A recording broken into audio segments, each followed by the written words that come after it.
Hello everybody, welcome back to Life Stories. My name is Trent. I hope you're all doing well, because today we got more stories coming in from Reddit/entitledparents. So you know the drill, settle down, let's get started.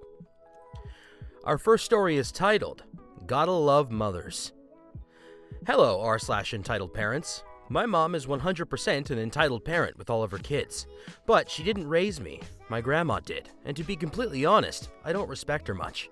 She likes to put my siblings, I have 4 siblings and I'm the oldest, actions on us, and expects me, or my sister, who's 3 years younger than me, to take care of our siblings and discipline them.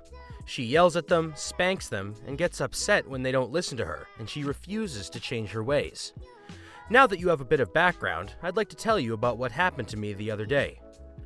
We were talking on the phone about COVID-19, and she's a hardcore Christian. She was saying that everything related to COVID-19 is God's doing because of something I can't remember. She asked me if I was a believer in God. I used to be. My grandma raised me to be non-denominational and spiritual, so I was never religious. But after she passed away 3.5 years ago, I was driving out one day and had such a bad breakdown that I had to pull over to the side of the road for over an hour because I realized I didn't believe in God anymore. Because I know how my mom and some of my other families can be, I never told them this.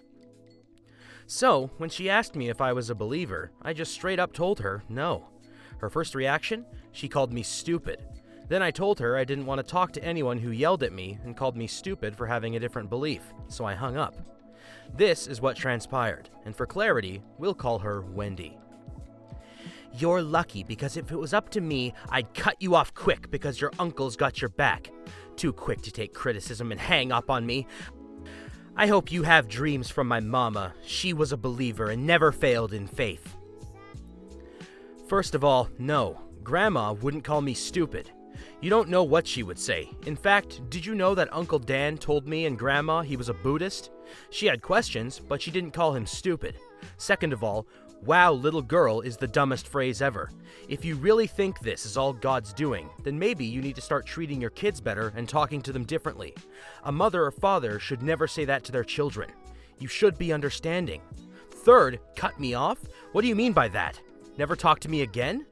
Quick note, I've been thinking about discontinuing talking to her, but I love my siblings too much to want to do that right now. My phone is jacked and I can't read a thing, and my mom was not a Buddhist, she said. Not Grandma, Uncle Dan. You may think she was, but you don't know my mom. Goodbye. I know my mom. You only thought you did, and Uncle too. For clarification, she's referring to the uncle that helped raise me. You don't know your mom. I lived with her for the rest of her life. I know what she was like more than you ever will.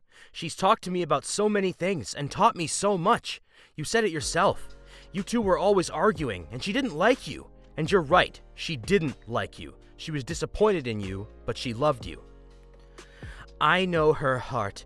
Everyone wanted to throw her beliefs away. You know nothing. Kids and youngsters, I know more than you think or want to believe. What, just because you lived with her? I was from her. She raised me. You think that makes a difference? Because it doesn't. Just like friends can be your family more than your actual family ever will.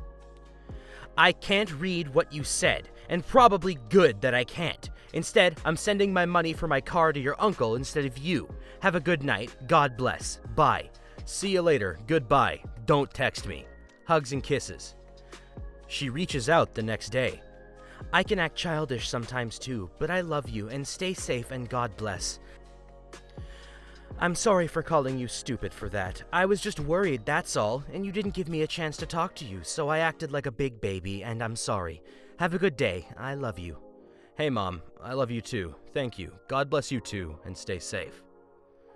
Well, I mean, for as big as the altercation was, at least they temporarily made it up. I hope things are going better for you now, OP. Moving on, our next story is titled, Entitled Mother Steals Tip Jar Money. Sorry if the formatting is weird. I'm posting from my phone. The usual drill. EB equals entitled brat. EM equals entitled mother. M equals me. TS equals tough-looking stranger. B equals barista.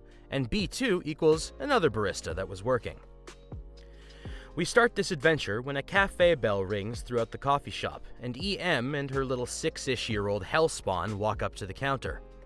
The barista walks over to the counter and smiles at EM. "Hello, what can I get for you today?" she said, unaware of the unbridled rage that was about to be brought down upon her.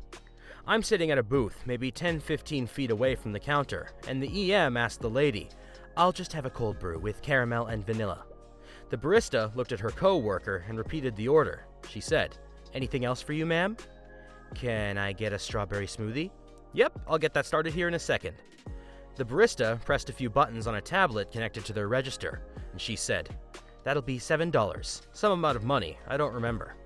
"Thank you," EM said. EM began to dig through her purse as B walked off to make the smoothie. She pulled, I think, about $5 from her wallet, and she clearly freaked out a bit.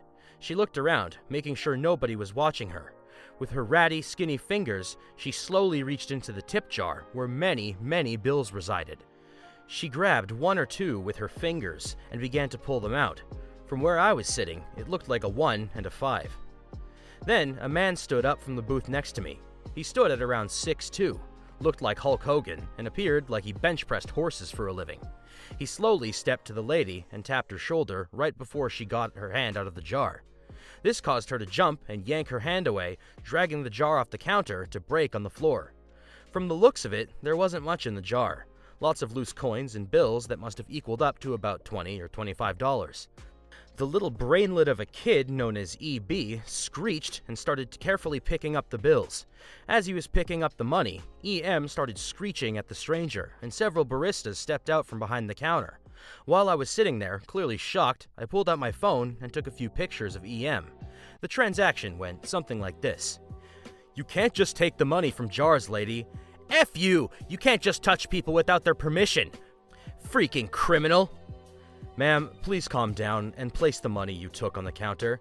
"F you, pig! You work for me! I have the right to this money." EB was stuffing his cargo shorts with money. "Ma'am, please don't make us call the police." "Call the freaking police! I'll get this criminal locked up," she said, pointing to TS. "Should I call the police?" "Please, do it!" "Ma'am, we have security cameras set up and can easily pull up the footage. Please leave, or else."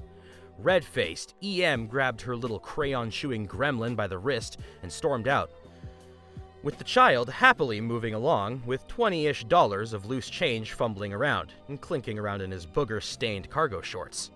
Several people offered to sweep up and help clean, but the baristas declined. TS was kind enough to spend 50-something on muffins and coffee to make up for the stolen tips. I offered the picture I took to the baristas, but they declined my offer as well. I spent another few dollars on coffee, told them have a nice day, and left. I see the EM around downtown occasionally, every time with a different man. Moral of the story, don't be dicks to baristas, especially ones who work for small businesses. Not only baristas, give respect to all your essential service workers. Well, I mean, as much as coffee can be considered an essential service, I guess. Moving on, our next story is titled, "School is Out. Be My Slave." I don't know how many people this has happened to, but in my country, school has been moved to online for the rest of the school year, till May 22nd, because of the virus, and most jobs, except my mom's, are closed, so I'm stuck at home all day with my little brother and my mom when she gets off. I started online school last summer, so this shouldn't affect me, but it does. On to the story. This has happened today, along with several other days in the past, as school has been out/online for about 2 weeks now. In the morning, I watch my little brother when my mom is at work, which I don't mind. He lets me do my homework, I help him with his after I finish mine. I'm the only one with a laptop in the family thanks to my father, which is one reason my mom despises him. Mom and father are divorced and live separately. Then, after he does homework, I do more of mine because he's in elementary school. I'm in high school. I get a lot more than he does, but some days when I'm running behind on my schoolwork, I write down his homework for him so that he can do it while I do mine, and today was one of those days. I was doing my classwork on the computer and helping out my little brother figure out his, when my mom bursts into the room and starts yelling at us about how her lunch wasn't cooked yet. She came home at 1 p.m., how the living room wasn't vacuumed, we don't even own a working vacuum.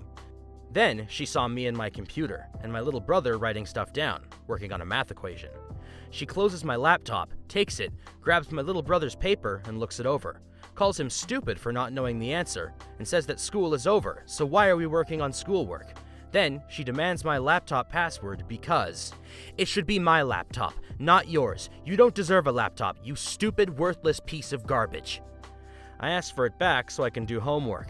My term ends this Friday, and if I don't get 40% or more in every computer-graded assignment, I have to redo the class. No, school is over, my mom says.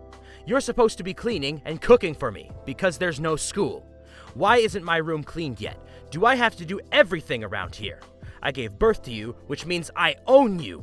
You need to listen to me and do what I say, or else I'll sell you to my friend. I treat you good, I give you a roof over your head, and other stuff you need. No food, no furniture, only a roof over our head, and toiletries like shampoo and body wash, and toilet paper. He will treat you a lot worse. You should be thankful. For slaves, you got it easy. Well, that's the end of the story, and that was a little bit dark. OP, I don't know about your dad, but maybe consider looking into moving in with him. Sounds like he might be a better dude.